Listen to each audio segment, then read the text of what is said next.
नमस्कार. आज मी जे काही सांगणार आहे, ते तुम्हाला माहिती आहे का? की माहिती आहे, पण त्याबद्दल तुमचं मत काय आहे, हे पण मला जाणून घ्यायचं आहे. तर तुमचं मत काय आहे ते तुम्ही कमेंटमध्ये तर नक्की सांगा. पण जर हा व्हिडिओ आवडला, तर नक्की लाईक आणि शेअर करा. मी आज ज्या गोष्टीबद्दल सांगणार आहे, कदाचित ती गोष्ट तुम्हाला माहीत पण आहे आणि त्याबद्दल तुमचे काही मत पण असतील. तर मी अगोदर पण या विषयावर एक व्हिडिओ काढलेला आहे आणि तो आहे शिक्षण व्यवस्थेवरती. पण मी त्या शिक्षण व्यवस्थेच्या आज पुढे जाऊन एक गोष्ट सांगणार आहे आणि ती म्हणजे शाळा, मुलं आणि शिक्षण. तर सर्वात महत्त्वाचा मुद्दा हा येतो की आपण मुलांना शाळेत पाठवतो. शिक्षण व्यवस्थेवरती आपण सरकारला दोष देतो, पण सोबत आपण पण तेवढेच गुन्हेगार आहोत. कारण आपण आपल्या मुलांना जास्त शिक्षण देण्यासाठी किंवा चांगलं शिक्षण देण्यासाठी म्हणून आपण सरकारी शाळेतून मुलांचं नाव काढून प्रायव्हेट स्कूलमध्ये टाकतो. माझा सर्वात पहिला प्रश्न हा येतो की शिक्षणामध्ये खाजगीकरण खरंच नको आहे. कारण शिक्षणामध्ये जेव्हा खाजगीकरण मी लास्ट टाईम पण बोलले की शिक्षणामध्ये जर खाजगीकरण झालं ना, की तिथे नक्की बाजारच येतो. नफाच कमवण्याच्या उद्देशाने शिक्षणाचं बाजारपेठ मांडला जातो. तर माझं म्हणणं सर्वात महत्त्वाची गोष्ट ही आहे की तुम्ही शिक्षणामध्ये खाजगीकरण खरंच आणू नका. तुम्ही शिक्षण फक्त सरकारीच ठेवा. कारण होतं काय की तुम्ही सरकारी शाळेमध्ये चांगलं शिक्षण नाही आहे, सरकारी शाळा चांगल्या नाही आहे, त्यांच्या बिल्डिंग चांगल्या नाही आहेत, तिथं स्वच्छता नाही आहे. खूप कारणं देऊन आपण आपल्या मुलांना सरकारी शाळेमध्ये नाही टाकत आणि आजकालच्या जगामध्ये जे कॉम्पिटिशन आहे, जे इतर मुलांसोबत आपण आपल्या मुलांना कंपॅरिझन करतो आणि त्यांना प्रायव्हेट स्कूलमध्ये टाकतो. महागडे पैसे भरतो, लाख-लाख रुपये फी भरतो. म्हणजे नर्सरीपासून आपण जर लाख-लाख रुपये फी भरतो, तो विचार करा, तो मुलगा 12वी-15वी पर्यंत आपण त्याच्या फक्त शिक्षणावरती 10-15 लाख रुपये खर्च करतो. मग पुढील शिक्षणासाठी काय? त्याला कोणतं प्रोफेशन शिक्षण घ्यायचं असेल, डॉक्टर, इंजिनिअर, वकील वगैरे जे काय आहेत किंवा अजून कोणते कोर्सेस करायचे असेल, अजून भरपूर प्रोफेशनल कोर्स आहेत की त्यासाठी मग काय? म्हणजे आपण फक्त शिक्षणावरती 20-25 लाख रुपये खर्च करणार आणि हे तर गरिबाच्या मुलांना पॉसिबलच नाही आहे. तर त्यासाठी तर सरकारी शाळा लागतील आणि गरिबाच्या मुलांना सरकारी शाळा टाकण्यासाठी सरकारी शाळा अवेलेबल पाहिजे. कारण आपण तर सरकारी शाळेतून आपल्या मुलांची नावं काढून घेतलेली आहेत. तर होतं कसं की जर सरकारी शाळामध्ये तेवढी जर विद्यार्थ्यांची संख्या नसेल, तर ती सरकारी शाळा बंद पडते. मग ती सरकारी शाळा बंद पडली तर गरिबांच्या मुलांनी जायचं कुठे? सर्वात मोठा प्रश्न हा येतो. कारण सर्वच एवढे श्रीमंत नाही आहेत की ते त्यांच्या मुलांना खाजगी शाळेमध्ये टाकतील. तर विषय हा आहे की आपण आपल्या मुलांना सरकारी शाळेमध्येच टाकायला हवं. बरोबर? सर्वात पहिला मुद्दा. कारण कॉम्पिटिशनच्या नावाखाली आपणच अ, अजून ते त्याला काय म्हणतात एक चालना देतो, की जेणेकरून अजून ते कॉम्पिटिशन वाढेल. म्हणजे अ, बाजारपेठेचा सर्वात महत्त्वाचा मुद्दा काय असतो, की जिथे मागणी आहे, तिथे पुरवठा आहे. तर आपण जेवढी मागणी करू, तिथे ते पुरवठा देतात. आपण जेवढी खाजगी शाळांची मागणी करू, तर तेवढा तो पुरवठा देतील.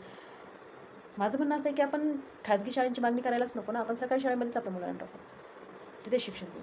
आजकालचे खाजगी स्कूलमध्ये असं होतं, की आम्ही तुमच्या मुलांना हे शिकवू, एक्सपेरिमेंटल, प्रॅक्टिकल नॉलेज देऊ. तुमच्या मुलांना झाडं लावायचं शिकवू. मिरचीचं झाड, रोपटं, मग त्या रोपट्याचं झाड, मग त्याला फुलं, फळं, मिरच्या, टोमॅटो. वाह! किती छान. हे आपण आपल्या मुलांना घरी पण नाही देऊ शकत का? कुंडीमध्ये झाड लावून नाही सांगू शकत किंवा हे जे नैसर्गिक आहे, ते नॉलेज आपण मुलांना नाही देऊ शकत का? शाळा कशासाठी असते? पहिले शिक्षक आई-वडील असतात, त्यानंतर टीचर असतात.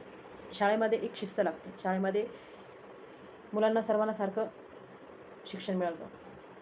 पण इथे सरकारी शाळामध्ये राज्यस्तरावरचं शिक्षण मिळतं आणि मग खाजगी शाळेमध्ये वेगवेगळे स्तर असतात. त्यांचं शिक्षण, मग ते कॉम्पिटिशन. नाही मग तुमचा मुलगा UPSCसाठी, IAS होण्यासाठी, IPS होण्यासाठी. म्हणजे आपला मुलगा नर्सरीमध्ये आणि आपण त्याचा विचार UPSCच्या एक्झामसाठी करतो. त्याला अगोदर पूर्ण शाळा प्रॉपर करू द्या. त्याला प्रायमरी शाळा पूर्ण करू द्या. म्हणजे आपण हां, ठीक आहे, मी मान्य करते. ॲज अ पॅरेंट मान्य करते, की आपण आपल्या मुलांचं भविष्य पाहतो. पण आपल्या मुलांचं भविष्य याच्यामध्ये पण बघितलं पाहिजे, की आपल्या मुलांचं पण इंटरेस्ट कशात आहे, सर्वात महत्त्वाची गोष्ट. आपण त्या मुलांचा इंटरेस्ट न बघता आपण आपल्यानुसार की नाही, माझ्या मुलाला UPSC करायचं, त्याला कलेक्टर बनवेल, नाही तर त्याला SP बनवेल किंवा अजून काही जे आपले स्वप्न असतात, डॉक्टर बनेल, इंजिनियर. आपले स्वप्न आपण मुलावर त्याची काय इच्छा आहे, सर्वात पहिला प्रश्न. आणि त्यानुसार आपण त्याच्या आवडीनिवडीनुसारच आपण त्याला ते शिक्षण दिलं पाहिजे. आणि मला नाही असं वाटत, की आपण सरकारी शाळामधून आपल्या मुलांची नावं काढून आपण खाजगी शाळेमध्ये टाकलं पाहिजे.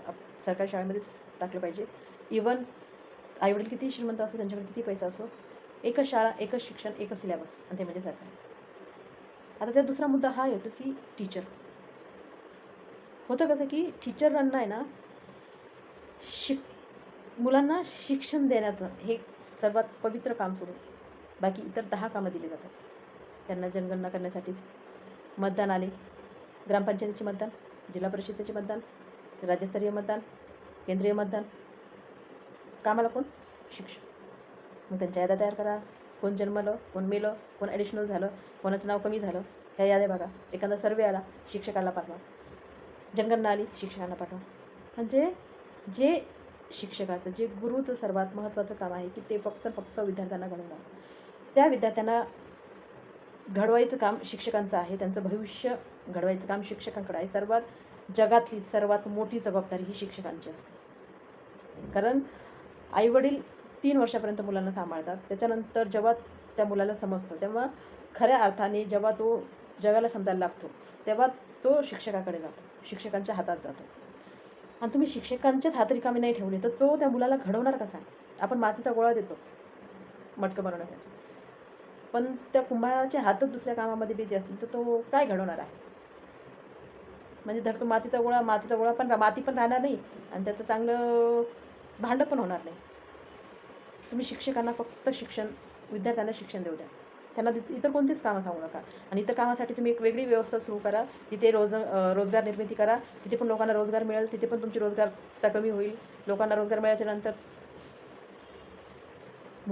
लोक पण खुश होतील की अरे आम्हाला कामधंदे मिळत आहेत. आणि शिक्षण पण तेवढेच फ्री राहतील, तेवढेच मेंटली रिलॅक्स राहतील की त्यांना फक्त एकच काम राहील की ते म्हणजे मुलांकडे पूर्णपणे लक्ष देणं. आणि मुलांचं संगोपन करण्यासाठी मुलांची कल कशामध्ये आहे हे ओळखून शिक्षकच त्यांना घडवतील. त्यासाठी मला असं वाटतं की तुम्ही शिक्षकांना प्रेशराईज करू नका. तुम्ही शिक्षकांना इतर कोणतीच कामं देऊ नका. त्यांना फक्त मुलांना घडवण्याचं काम द्या. कारण मुलांना जर घडवलं तर देशाचं भविष्य घडेल. आणि आपण हे जे शिक्षकांना इतर कामं देऊन जे आपण फक्त शिक्षकांचंच आयुष्य नाही तर विद्यार्थ्यांचं पण आयुष्य बरबाद करतो आहे. आणि इनडायरेक्टली देशातला पण आपण खड्ड्यात टाकतो. कारण भविष्यच नाही आहे देशाचं. जे मुलं आज घडणार आहे, भविष्य होणार आहे, तेच नाही होणार आहे तर बाकी इतर विषय राहतोच कुठे. त्यामुळे तुम्ही शिक्षकांना सर्वात महत्त्वाची गोष्ट तुम्ही प्रेशराईज करू नका. म्हणजे शासन नेमकं करतं आहे काय की तुम्ही सरकारी शाळामध्ये विद्यार्थी नाही जाऊन सरकारी शाळा बंद करताय, शिक्षकांना इतर कामाला लावत आहेत म्हणून ते शिक्षक पण प्रेशराईज होत आहेत. मग गव्हर्नमेंट स्कूलला तुम्ही भरपूर तिथे फॅसिलिटीज अवेलेबल करून देतात, तिथे विद्यार्थी भरपूर आहेत. पण तिथे पैसा नसल्यामुळे फक्त पैशावाली मुलं जात आहेत. म्हणजे गरीबच राहणार, परत पैशावाली श्रीमंतच होत राहणार. म्हणजे ही जी सायकल आहे ते म्हणजे सरकार पण काय राजकारण खेळत आहे नाही समजत आहे. लोक पण काय विचार करतात, लोकांनी पण काय विचार करायला पाहिजे, त्यांची काय मतं मांडायला पाहिजे. म्हणजे जिथे बोलायला पाहिजे तिथे खरंच बोला तुम्ही की शिक्षण हे फक्त सरकारी असलं पाहिजे. म्हणजे सरकारी म्हणजे ते फ्री असलं पाहिजे. शिक्षण तुम्ही इतर गोष्टीसाठी तुम्ही पैसे घ्या, पण शिक्षणामध्ये नका तुम्ही बाजारपेठ म्हणून.